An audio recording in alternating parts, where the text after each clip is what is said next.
Okay, I'm going to throw a curveball here with my recommendations because they're probably not what you are expecting. Now, I first strongly recommend that you prioritize lifting weights or doing body weight exercises as your first choice of exercise. Now, this is also known as resistance exercise. So why do I recommend resistance exercise or resistance training as my first choice?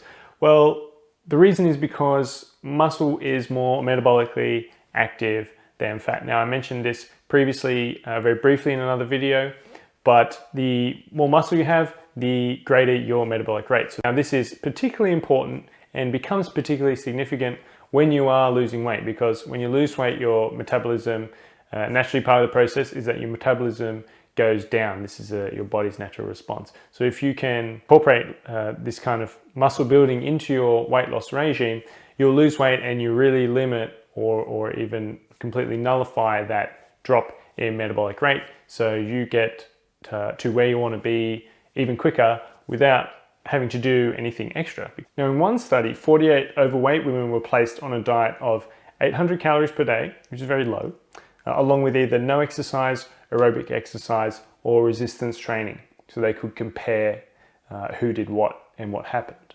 Now, after the diet, the women who did the resistance training maintained their muscle mass, metabolism, and strength. The others lost weight, but they also lost muscle mass and experienced a decrease in metabolism.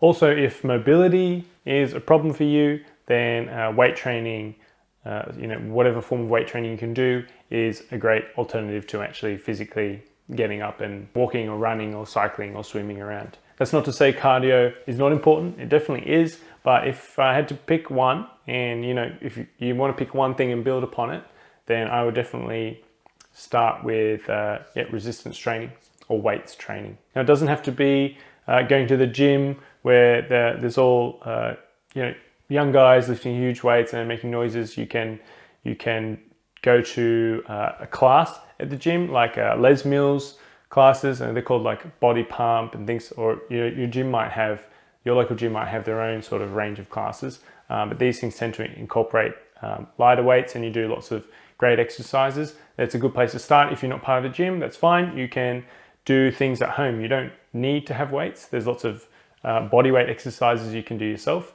but you can also buy weights very cheaply, or quite inexpensively, I should say, in department stores or the like. You probably can think of where they might sell them. So some alternatives to weight training then, the obvious one is walking, of course, whether it's brisk walking, like very fast walking for shorter periods of time, or you can also go for long walks at a much slower pace. Studies show that both of them are really useful. It just depends on you. I can't really give a set amount of how often you could go.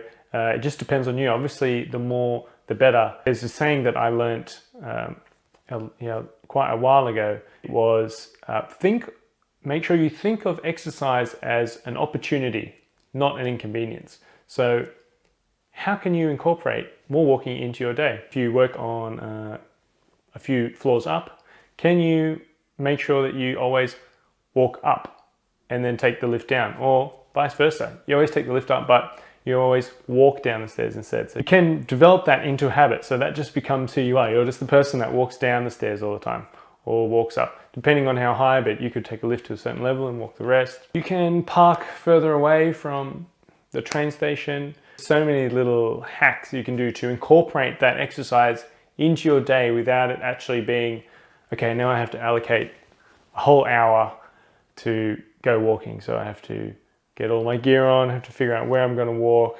Am I going to walk with anyone? Go and do that. Walk nowhere really, walk back to where I was. It doesn't need to be like that. It should be ways that you can try to incorporate it into your everyday activities. If you need motivation to do walking or any kind of other physical activity, I can recommend Fitbits are quite good.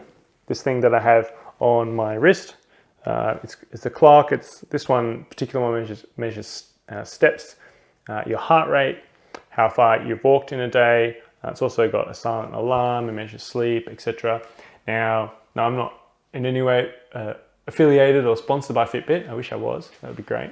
But I think it's very useful. There's different models. They're quite inexpensive now, especially for the more basic ones. I'm not going to say that you're going to use it like you're going to constantly look at your stats, because I barely look at my data anymore. But when you start out for the first few months, it's really puts things into perspective, because you're really going to see how many steps you do in a day, the days where you go to work or the days where you stay home, you don't do anything. If you are just not a walker, you just despise the idea of walking, that's totally fine.